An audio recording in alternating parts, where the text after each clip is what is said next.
The rights to Ricky Sanchez podcast is presented by DraftKings Sportsbook. Download their top-rated app. It's the best app on the planet for sports gambling, that is. And use promo code RTRS when you sign up.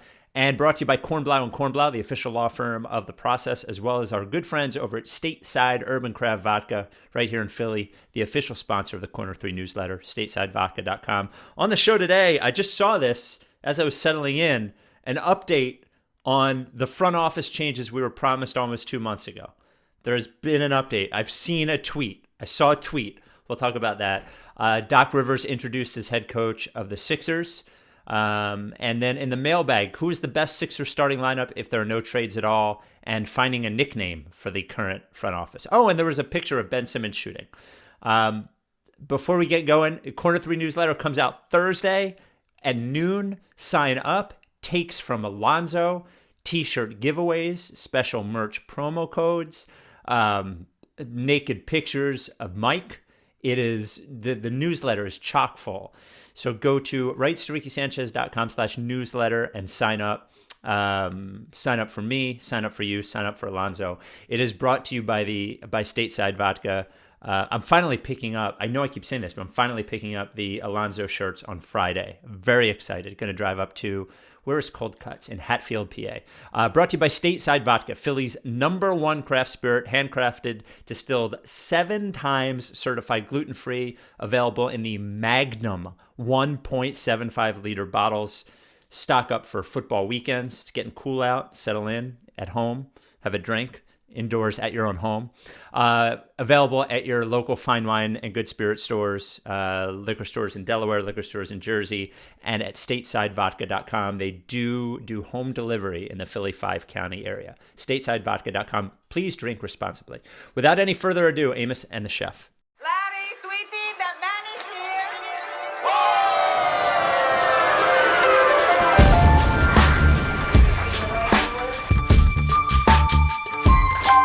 Say the name, I say the name, I say the name. We were right, y'all. We were right. Even when it went wrong, we were right. We was right, y'all. We were right. So say the name. Say the name. We were right, y'all. We were right. Even when it went wrong, we were right. We were right, y'all. We were right. So say the name. Say the name. Say the name. Say the name. Say the name. I say the name. I say the name, mama. Say the name. Likes Tricky Sanchez forever.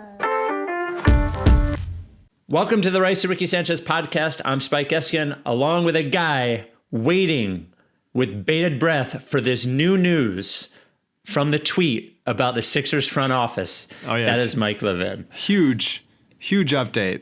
Are you They're ready? hiring interns. Yeah, yep, there you go. Scott O'Neal interviews. You have to interview with Scott O'Neal. No, here we go. Here's the update. I just saw this literally 3 minutes before we started.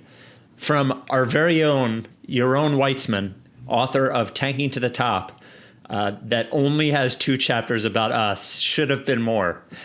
A Sixers front office update. The team has begun interviewing candidates to serve in an executive role under GM Elton Brand, according to league sources. Mike, your comments. Yeah, that's what I meant by interns. Yeah, an executive intern. Yeah, I mean, under Elton Brand could mean a lot of things. Could be new chefs. It could be new chefs. Could mean physically under Elton Brand. They could have him at a very high desk. That's cool. It's sitting beneath him. I like that. I don't know. Anything at this point seems absurd and for show, right? Yeah. I mean, Yeah. the only meaningful thing they could get rid of now. I mean, like, it does seem that Rucker and Cohen are out of the decision making. Like, they were not in the coach interviews. And neither was Scott O'Neal. The only meaningful thing that I think could happen in the Sixers, like, grand front office structure is something with Scott O'Neal at this point, right? I would agree with that. Cutting out the Colangelo guys is a good idea, but they seem cut out at this point, whether they're getting paid or not. I count Scott O'Neil as a Colangelo guy. Maybe like Not brought in by Colangelo, but a part of that nasty crew of losers. I feel like sort of used as a stepping stone, has certainly grown in his capacity by, sucking up to Jerry Colangelo. Yep. I wouldn't. Now you tell me if you disagree, but I will. what is there if I to do. how I feel like Scott O'Neil's a guy who likes to be like sort of puppet mastering in the shadows. I wouldn't say that he wasn't involved in the coaching search and all that. He stuff. wasn't. He wasn't officially. Wasn't. I think I have good information when I tell you that he was not involved. Now, I cannot be sure that Josh Harris and David Blitzer didn't go to Scott O'Neil at some point and say, "What do you think?" But I know he wasn't part of the interview process at all. Man, that'd be like LL going to me to ask what I thought of like an office redesign. Like it just doesn't matter. I couldn't be less equipped to handle that. Why are you asking Scott O'Neil about coaching? He doesn't fucking know. How could he fucking know? Well, I guess they figure, well, he knows better than us. Sure. Sure. That's all they're looking for is people that know better. I guess. Than, I mean, yeah. What an embarrassing organization that like they've surrounded themselves with just like wildly mediocre people just because they themselves find themselves mediocre. I don't know. Yeah, I don't know. I mean, it's a bummer. Like Doc Rivers is a good coach. Like he's a legendary coach. One of the, I think 11th all time in wins. So if he's here for a long time, he got signed to what, 4 years, 5 years? What was it? 5 years. Then he'll keep rising up the ranks and be one of the top 10 to 5 winningest coaches ever. I asked here. Sixers Adam what the odds were that he finishes all 5 years. Yeah. What do you think? Or the official DraftKings, not official odds? I would take it. I would take the odds that he does. 5 years? Yeah. I think that, I think maybe the team can be sold by that point. Who knows? But man, maybe he's the new Brett where like everything gets changed around him and he just stays. And all of a sudden, maybe he's the owner of the team. He just wakes up. Whatever. I don't know. Well, whatever. There you go. Yeah. I don't want to, I want to get to the other stuff. I don't want to do too much on this. He's got to be gone. I don't need the blood of the Colangelo guys. I need to know that they're not involved in it. But I do, like, even if them being close is bad in that they may know things and tweet them out under burner accounts, who knows? I do think they need something fresh and new. Right. We're just we're obviously a process over results kind of people. Not in this case. Why? But both are bad. Like both the process and the results are bad almost always. And so I don't know what they're looking at that they're like, why wouldn't you just want to, even if like people had the best intentions, sometimes you're just like, you know what? This has gone wrong. Like we are in a place where you look at the Sixers and go, you know what? They still have, and this is why Doc came here, as we'll get to, they still have Embiid and Simmons, two of the, they won 65% of the games they both play in, two of the brightest young stars in the league on the same team, unique players. I think that's a winning team. I want to be there. But that's the same exact thing you could have said 4 years ago. Right. And not that it hasn't gotten better or, savvier since then. And so why if you're the owners, would you look around and go like, yeah, we feel good about this? Like if these owners told themselves 4 years ago, hey, this is what it's going to look like, they'd be like, well, that can't happen. I need to get in the way of that. I need to stop. But here we are, and they're essentially saying it's probably fine. Let's just mess around with the deck chairs a little bit, put a Doc Rivers on there. Everything else, we're really good with it. I really don't understand how you can be so visibly an embarrassment of an organization that people league wide are looking at you and going like, that's a shit show. Like Sacramento's looking at you like that's a shit show. The Knicks are looking at you like that's a shit show. Like all these places are like not a chance. Don't want to go there. No thanks. Or they were like, I want to go there because I think as mentioned in a Kyle Neubeck article, like they feel like they can game it to like just continue to hoard power and climb up the ladder as some sort of like very clunky Game of Thrones. And a Titanic and a Game of Thrones. Yeah, Is there a third? Yeah. It's all the same. I just don't know. These people like theoretically are like vain and feel a lot of, pressure from their contemporaries to be seen as like a good business person and a savvy guy. And I don't know why you look around and be like, everyone's talking about me behind my back. It's fine. It's probably fine. Like, why is that the answer? I don't understand. I can't put myself in the headspace. They're messing around with the deck chairs as they head toward a glacier full of money. That's why they're just. I guess. But that'd be like saying, like, well, we can't trade Howell Neto because all the money we made from the team. It's like he's not relevant to it. That's irrelevant. Well, that's why they like Scott, because they think he is relevant for the money. Jesus Christ. So Doc Rivers did do his introductory press conference. I took some quotes from Sixers Adams article, some topics from Sixers Adams article, and some transcriptions from Mr. Kyle Neubeck, who you just mentioned. I feel like the first quote I want to get to is the last one I have listed here. And someone asked him, I don't know what the question was, about him and Elton. The process of the front office and who's making decisions and so on and so forth. Because I think the question had something to do with the collaborative effect didn't work, yada, yada, yada.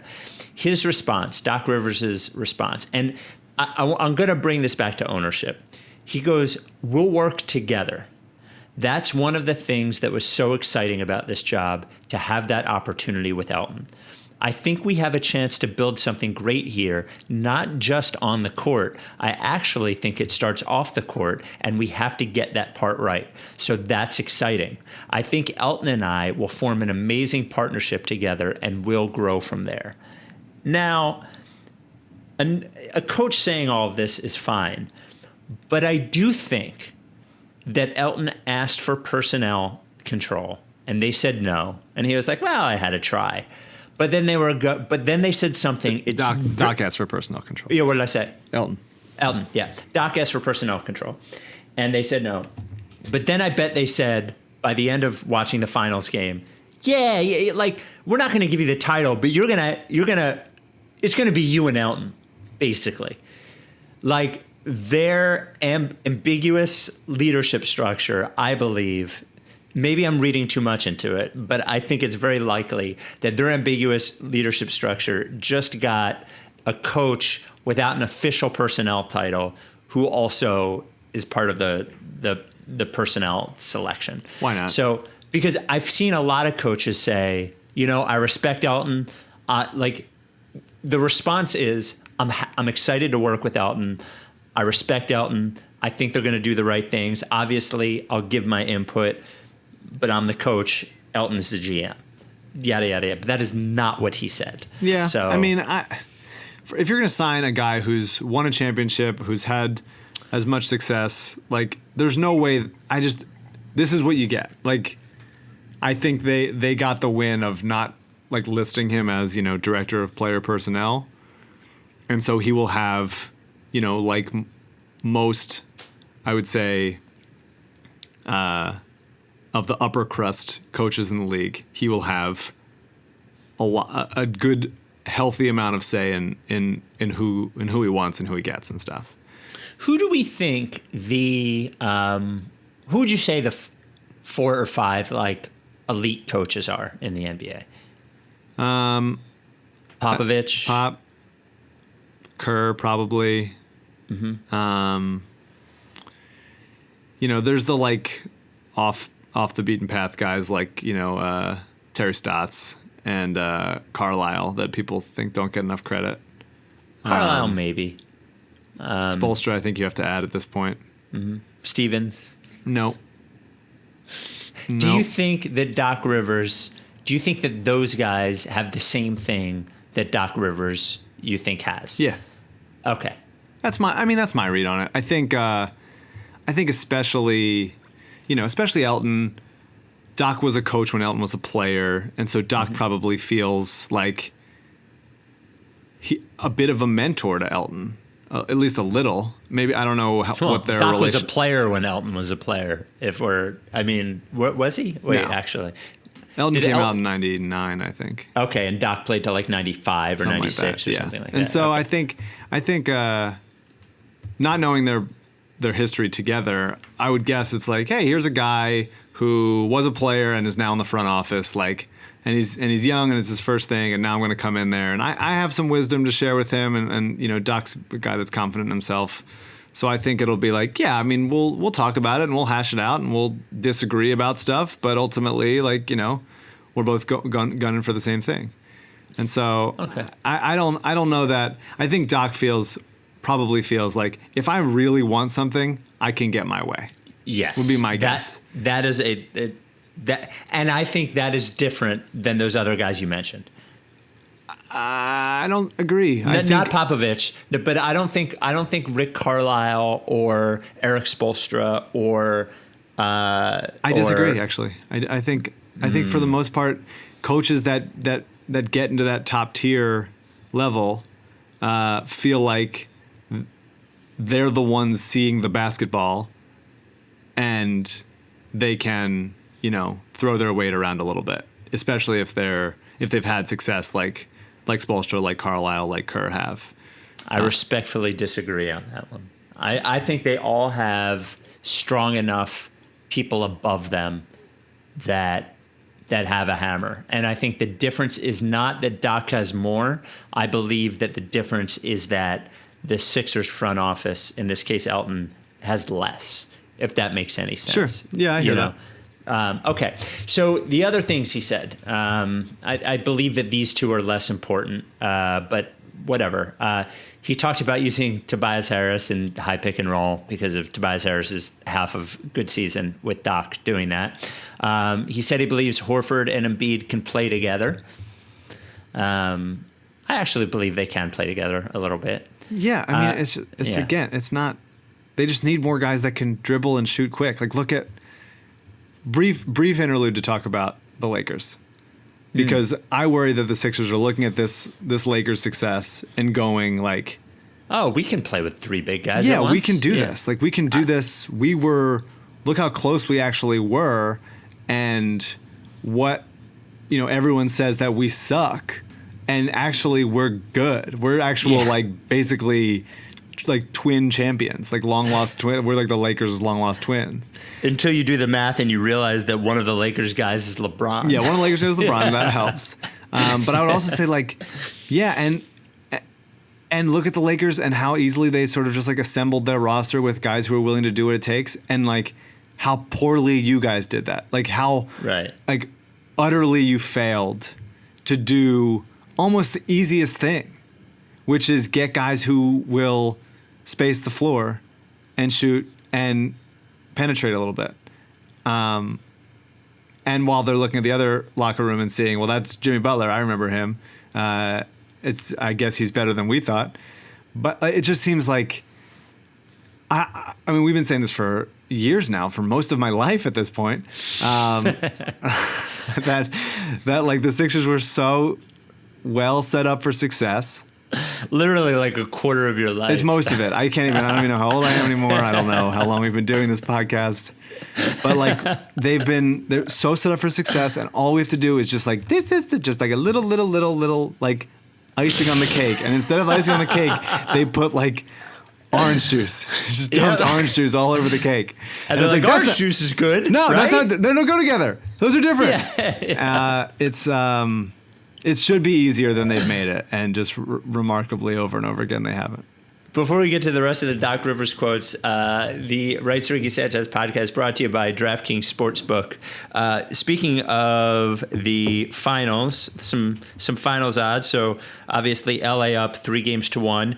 Game 5 is what is it? Friday. Heat are +7 in that game. If you want to bet series odds, Heat are +2,200 to win. Lakers are -10,000. There you go. So probably not a lot of money to be made there. Yeah, feels like a stay away. So they have game props, whether the game's going to go to OT. You can bet the quarter. You can bet live, all that kind of stuff. And, of course, football. We're heading into week 5 of football. DraftKings Sportsbook, America's top-rated sportsbook app. That's where you bet. It's getting even better with football. You got to sign up now. This is for new users. Download the DraftKings Sportsbook app. Use promo code RTRS, giving all new users the chance to receive a sign-up bonus up to $1,000. On top of that, DraftKings great odds boost every Sunday to help you make it rain. That's right. DraftKings Sportsbook. So sign-up bonus up to $1,000. Special odds boost every Sunday. Just go to if you look at the bottom of the app, I'm trying to direct you around the app. There's a thing called promos. You can go there for the promotions. And then right in the middle, when you go into the app, there's odds boosts. Right now, it's right next to MLS, odds boosts. So go there. Football isn't for you. DraftKings giving basketball fans 200% profit boost on any basketball market once you sign up. Safe, secure, reliable. When you want to deposit, goes right away. When you want to withdraw, goes right away. Download the top-rated DraftKings Sportsbook app now. Use promo code RTRS when you sign up. Get up to $1,000. That's code RTRS to get a sign-up bonus of up to $1,000 for a limited time. Only at DraftKings Sportsbook. Must be 21 or older. Pennsylvania only, in partnership with Meadows Racetrack and Casino. Bonus comprised of a first deposit bonus and a first bet match. Each up to $500. Deposit bonus requires 25 times playthrough. Restrictions apply. See DraftKings.com/sportsbook for details. Gambling problem? Call 1-800-GAMBLER. Some other quotes from Doc Rivers. I spent a lot of time with Red Auerbach, who used to tell me and drill it in my head, if they can't do it, don't do it. Stay away from it. Do something else. Create an action. If you're not a great shooting team, create more movement. Increase your speed. Play from different spots. So sort of a reaction to the funky makeup of the team. And obviously you have to see Ben Simmons in there too, him saying that. So says the right thing. Obviously play to the team's strengths. I don't know how you do that with this particular like what we thought it was like the bully ball team, but that's not what they are. So I don't know how you play to this team's strengths. How would you say that you even do that? With this particular roster, put the ball, just like sort of place the ball high up on the backboard and make like the other sort of like John Morant try to jump for it like over and over again, sort of bat at it like a cat. Well, John Morant would get it before Horford would. Yeah. But not if Horford stood on Embiid's shoulders. Good point. And then finally, accountability. You have to hold your star players accountable, because the more accountable they will be with you and towards you, then the more accountable you can hold the rest of the team. And I think that's one of the key things when you're coaching stars. This misnomer that stars don't want to be coached is not true.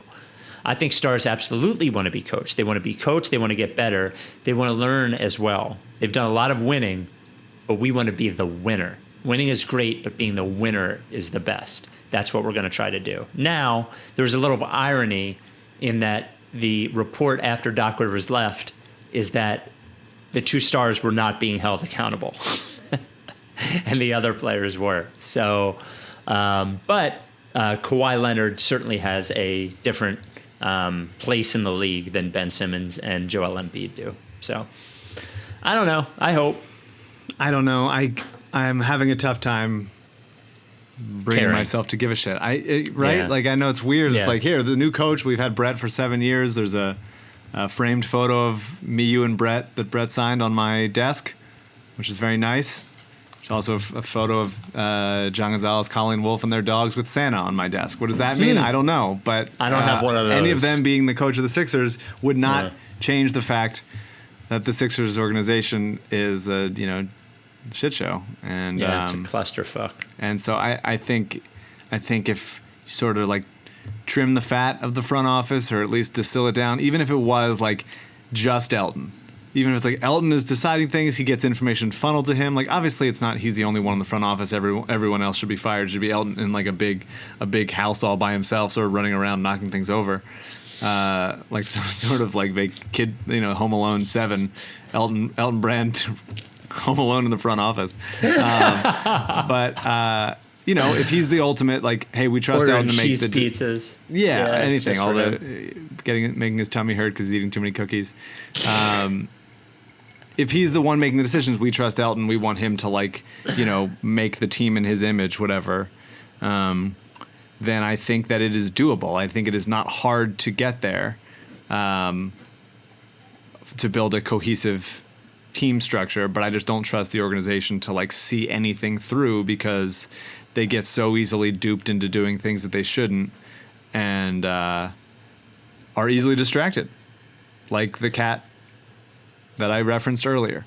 I don't know, but it ultimately it'll come down to a couple like apt acquisitions, trading Josh Richardson for like a guy who can dribble and shoot a little quicker, even if they're worse on defense, and then Ben and Embiid really buying in.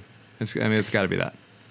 The earlier, a couple days ago, Angelo asked me at work what I thought of the Rivers hire, and I was like, I don't know, it's fine.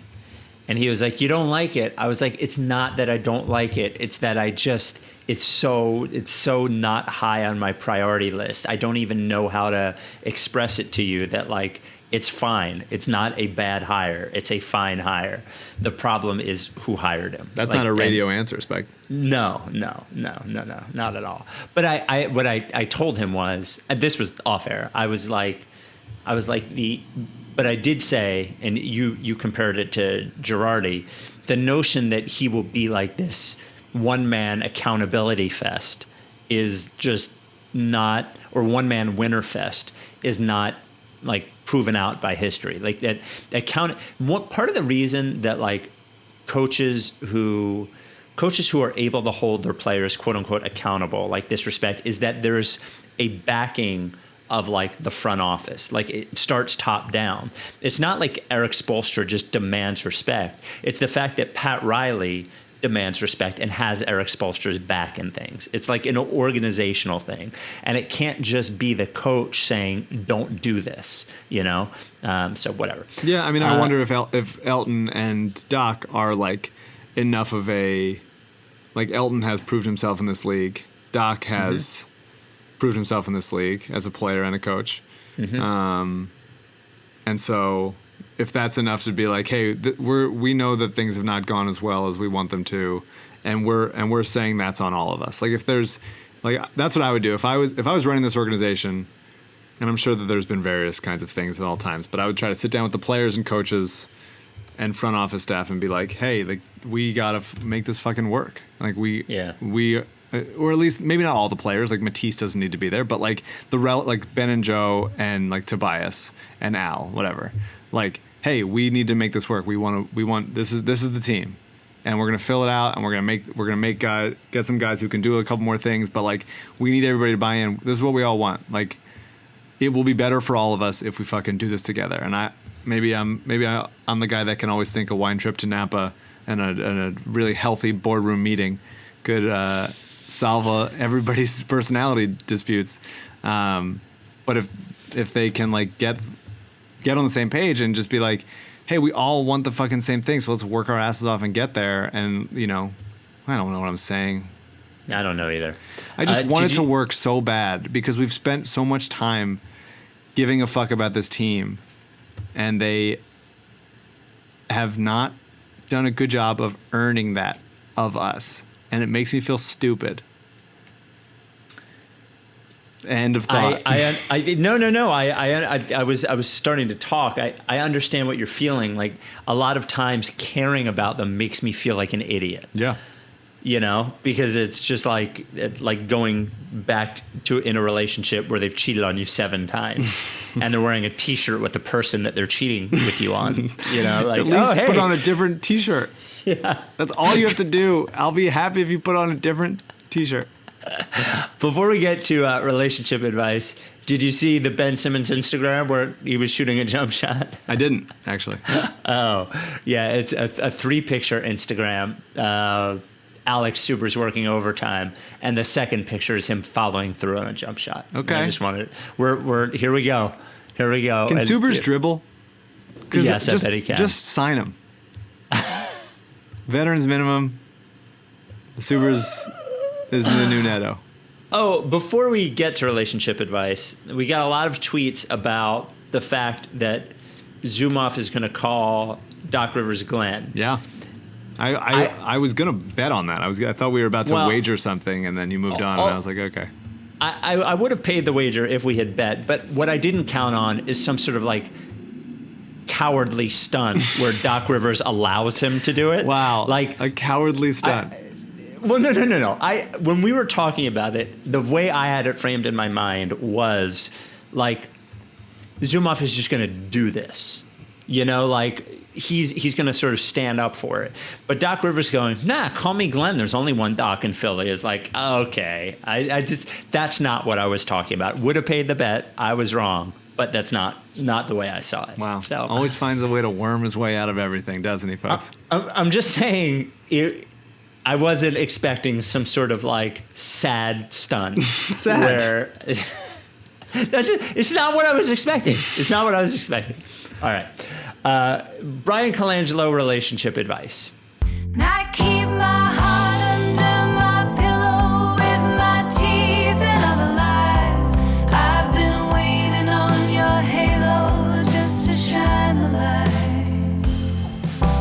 Thank you to Eliza Hardy-Jones of The Ricky for allowing us to use her song for relationship advice. Now, we've had 2 relationship advice questions for a while. There's one about having a ball pit in your living room, and I'm just going to keep pushing that one back because it doesn't seem as urgent as this one. So this one comes from Anonymous. Hey guys, this past year, I met, became friends, and got increasingly close with someone in my senior year of college. It became pretty clear to me halfway through the year that I had feelings for her and wanted something more. She had just broken up with someone earlier in the year, so I figured it wasn't right to make a move so fast. When COVID hit, we were all asked to leave campus quickly, which made it hard to have any closure with anyone. I figured I would try to use quarantine as a time to get over her, graduate, and move on. However, I still consider her a friend and stayed in touch with this person. We even got closer since March. Recently, she admitted that she misses the guy she broke up with last year, and she is feeling conflicted about trying to make things work again.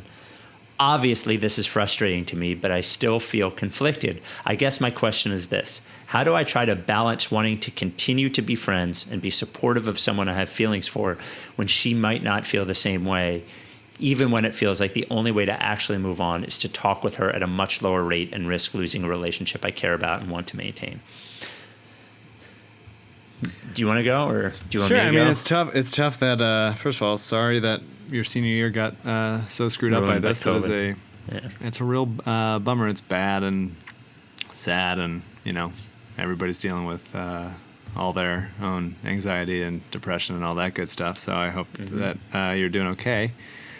Yeah, I mean, I feel like this is a common thing.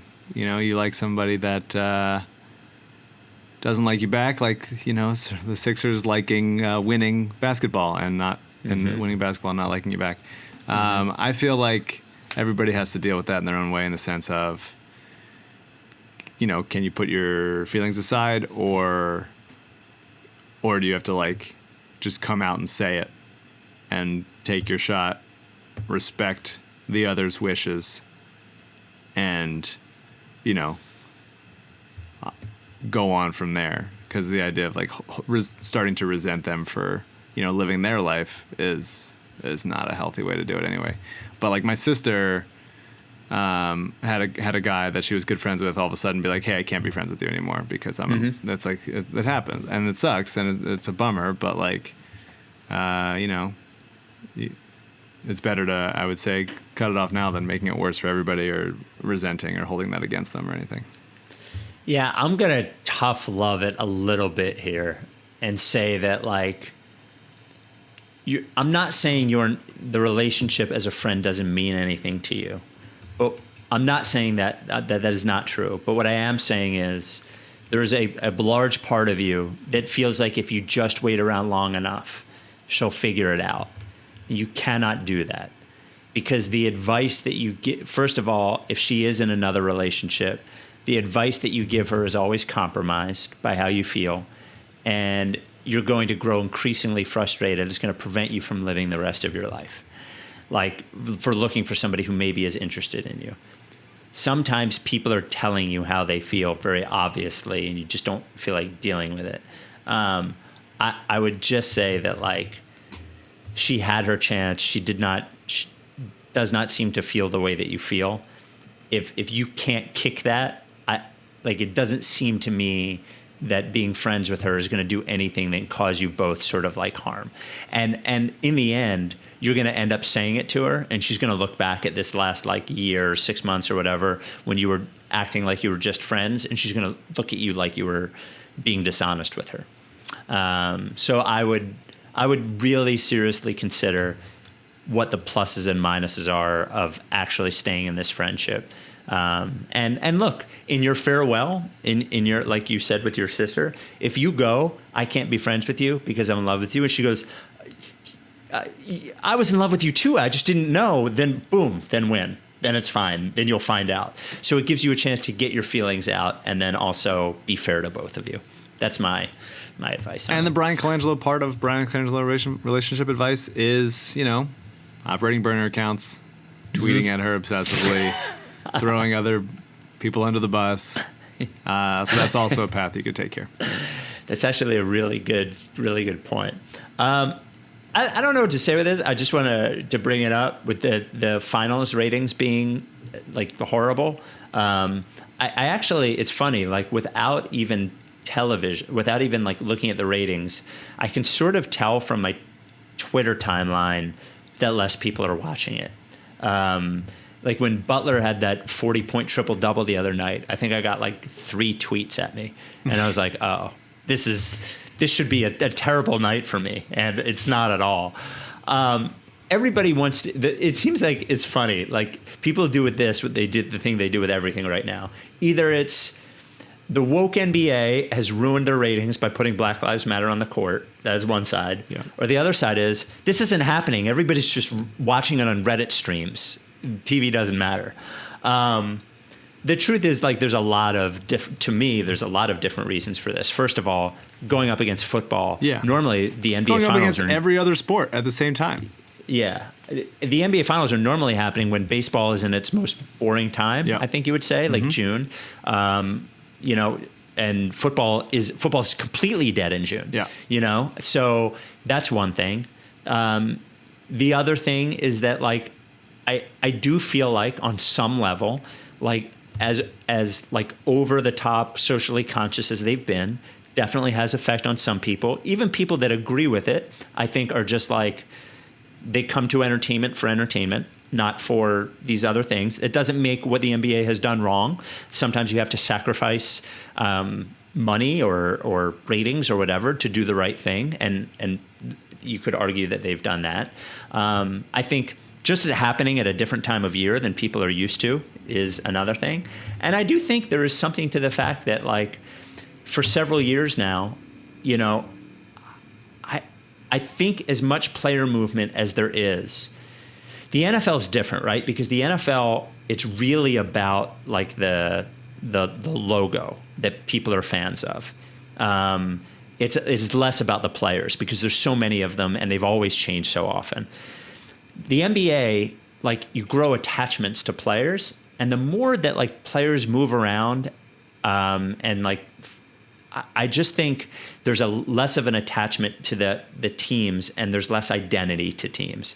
And it does sort of feel like LeBron being on the Lakers, if it happened 20 years ago, would be a lot more meaningful than it is today. Would have been a lot more stunning. Like you're not old enough for this, but I remember when Wayne Gretzky went to the Kings, And that was like a fucking massive story. And it didn't feel massive that LeBron went to the Lakers. It was just like sort of like, oh, LeBron went to another team. So I don't think the storylines are quite as interesting as they were, and I don't think they've invested so heavily in storylines that the basketball is as important to people as it was. Because this ratings thing has been happening for a number of years. You know, they've been declining for a number of years. So just sort of my thought on it. I don't know if you felt any way on it. I don't care. I know that's sort of the prevailing thing. I know that people working for the NBA probably have to care in watching the sport. It's a reflection on how much people like watching the games, which is important. I don't necessarily agree with that. I think how could it not be? Well, because of the current, especially if you're talking about the current year. If you're saying it's been going down for multiple years, I do think people are just like not watching TV as much regularly and watching things on their phones and just like seeing highlights and stuff. I have no idea about the Black Lives Matter. If that's turning people off, okay. I don't know what to say about that or what the kinds of people that would be turned off. I love basketball, but now that they think that Black Lives Matter, I'm not going to watch anymore. Fine, whatever. Well, I think there is something to, and I don't think it's a large portion of it, but I think there's something to like wanting to escape when you're watching entertainment. And if you are it's a tense world, you know, and it's been a very tense 6 to 7 months. And I think that there's an expectation for some people that when they go and they watch something that is entertainment, it's the same reason, dude, when I went to a Rage Against the Machine concert, 22 years ago and they started talking about Mumia Abu Jamal, like the crowd just started like booing and like walking away. I think they just wanted to go to a concert. I think it was less about the case and more about the fact that like, will you just play the fucking songs that I want? Sure. I don't know. Yeah. Again, I haven't heard, I don't know anyone specifically that stopped watching the NBA because of that.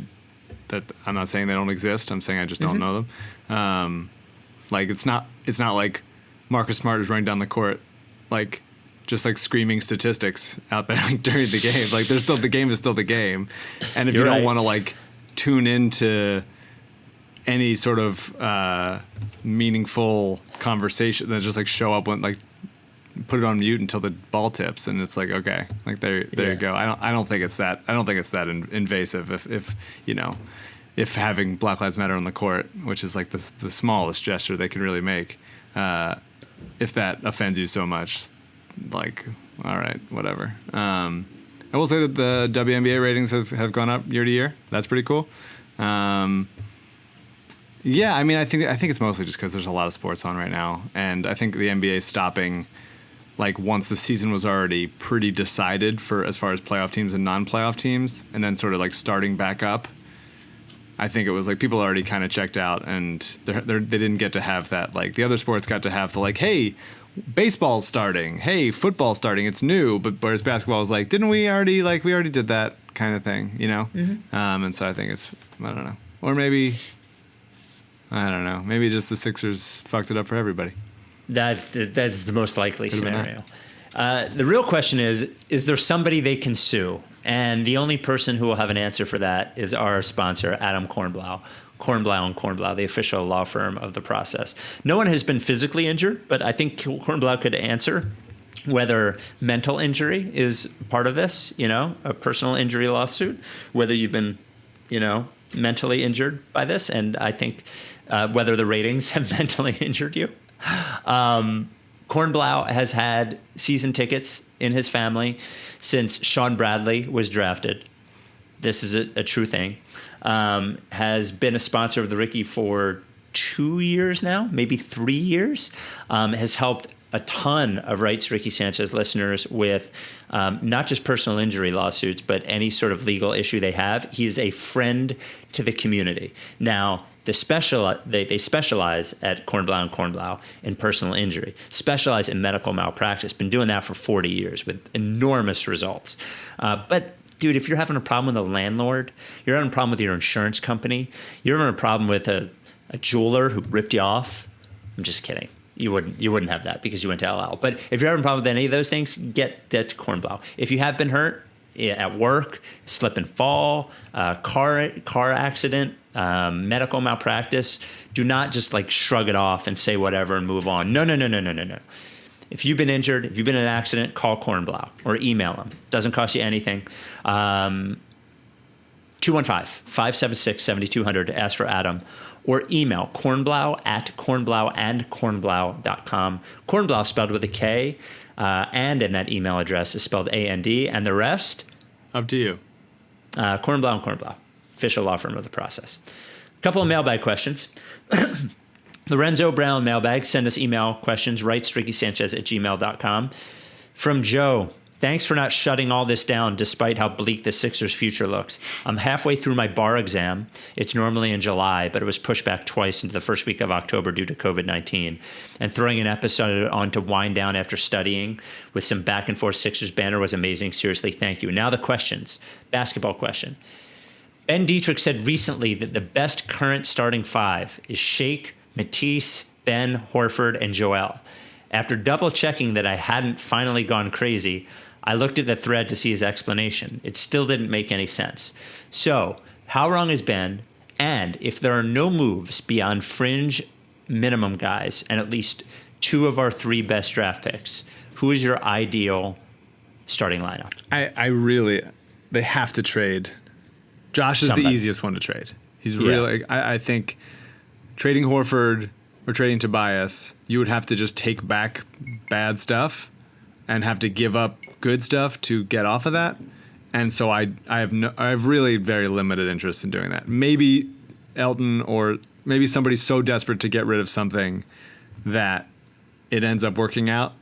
I have a tough time seeing that. So I have to assume Tobias and Al are here next season. Josh Richardson, who I like, should not be here next season. Just like, can't have a guy who can't get to the rim and doesn't shoot well and doesn't shoot quickly. So if you trade Josh for, say, Seth Curry, something like that. Not like a world beater. I'm not asking for like the best player in the league, but like something like that where a guy who can shoot and dribble a little bit, then that person is your starting point guard.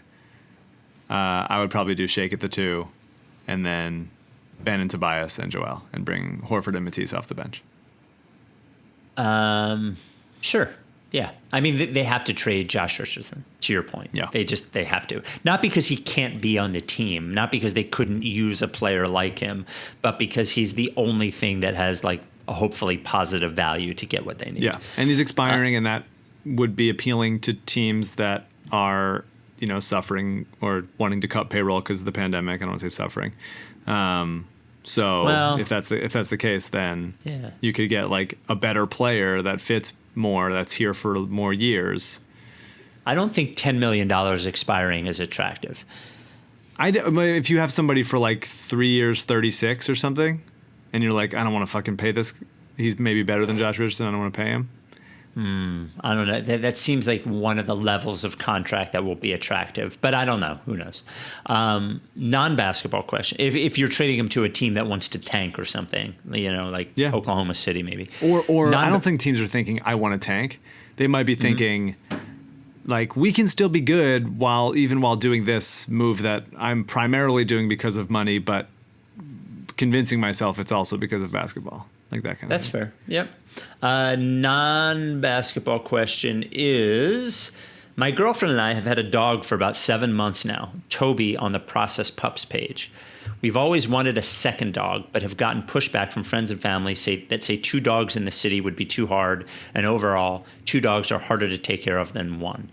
Barring less space in the house, we couldn't disagree more with the latter point. Once you have 1 dog, another dog isn't much more work. What do you think? I've never had 2 dogs. I've only had the one. And we don't have a dog in my apartment because we're not allowed to, and it's also a small space, which is a bummer. Mm-hmm.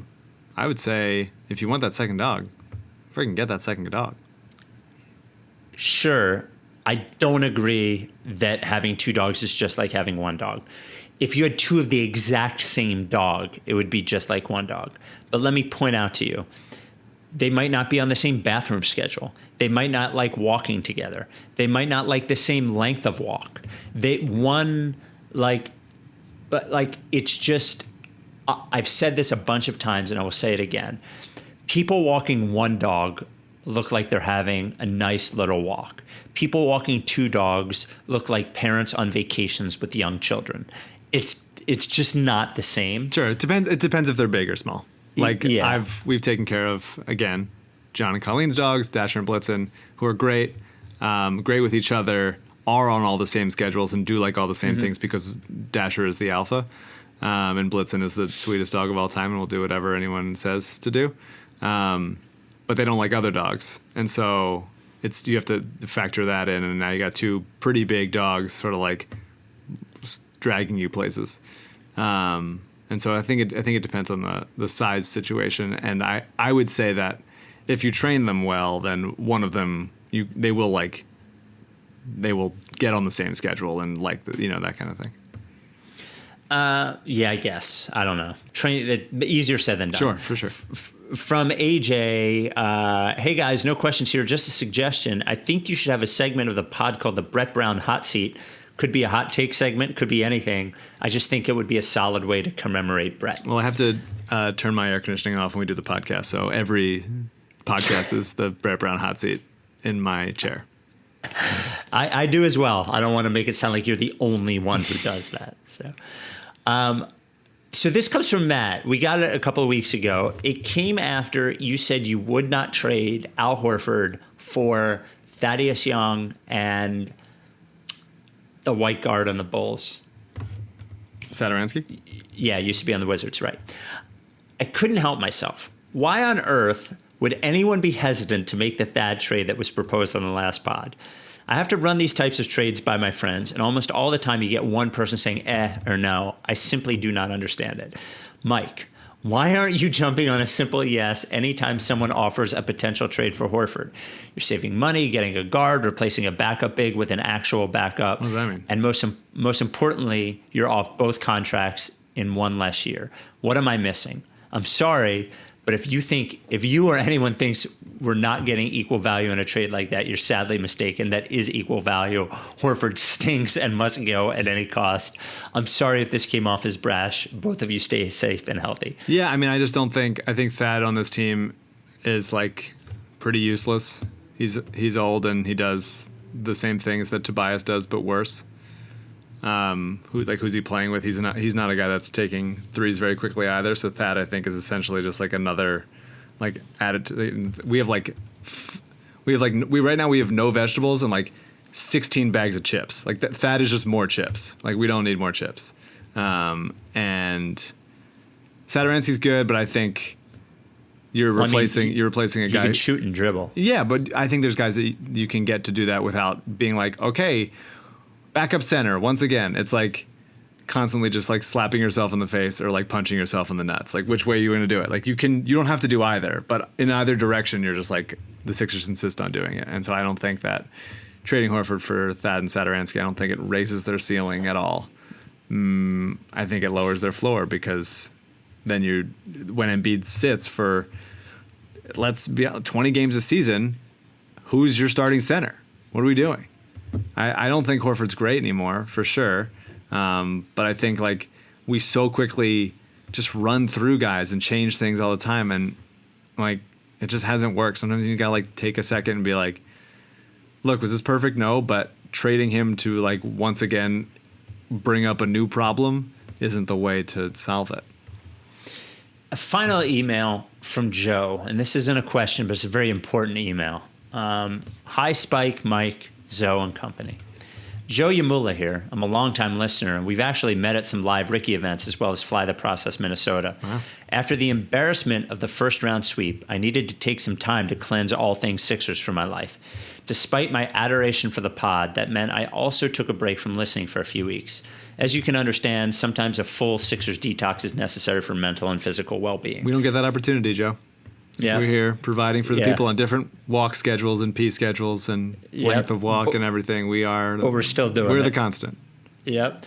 Anyway, after a long road trip to Maine It brought me back to the pod. Audiobooks were putting me to sleep. I started listening to the episode that discussed Joel's baby, coaching search, and of course, the great debate of sitting versus standing. As you dove into the debate, I suddenly felt like my entire life and entire way of living was put into question. I'm 25, I have a college degree, I have a full-time job, I've gone through plenty of personal crises, but none like this. Full disclosure, I've always stood to wipe. I never saw myself as a rebel or anything like that. It's just what I did. It's all I knew. Suddenly, I'm realizing how impractical this has been. And I've begun to question how and why I was ever able to formulate a thought like, sitting just makes sense. Try that, Joe. Through my years standing, the process of sitting feels unnatural and awkward, but I'm adapting. I know that this is what's right. So why is it so challenging to execute? It's always a daunting task to look at your life and examine what you do and how you do it and why you do it. But that's why I've done and simply cannot believe I've lived so much of my life standing in the dark. You could also turn the lights on.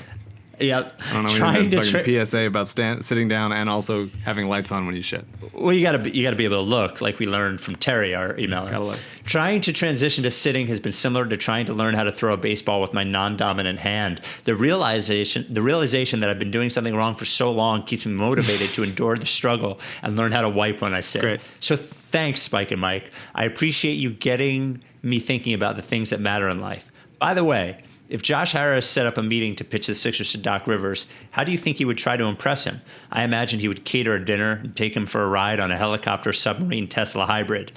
My Sixers hiatus is up. Thanks for the great wiping debate of 2020. Yeah. Take care, guys. Can't wait for the next pod. Cheers. Welcome back. If Welcome as back. many people are emailing us to let us know that they are now wiping sitting down, would also Yeah. appreciate any emails you have about being, registered to vote. Yeah. Anything helpful. My sister. You can do both. You can do both. That's fine. My sister just changed the county that she's registered to vote in. It's now Montgomery County. Send them in. Do what you got to do. Yeah. Figure out your wiping schedule. Figure out your voting schedule. All of it. It's all important to democracy and the health and well-being of your bathroom rug. Doesn't have shit all over it. Ridiculous. We'll talk to you Saturday. Are you down with TTP? Yeah, lick face.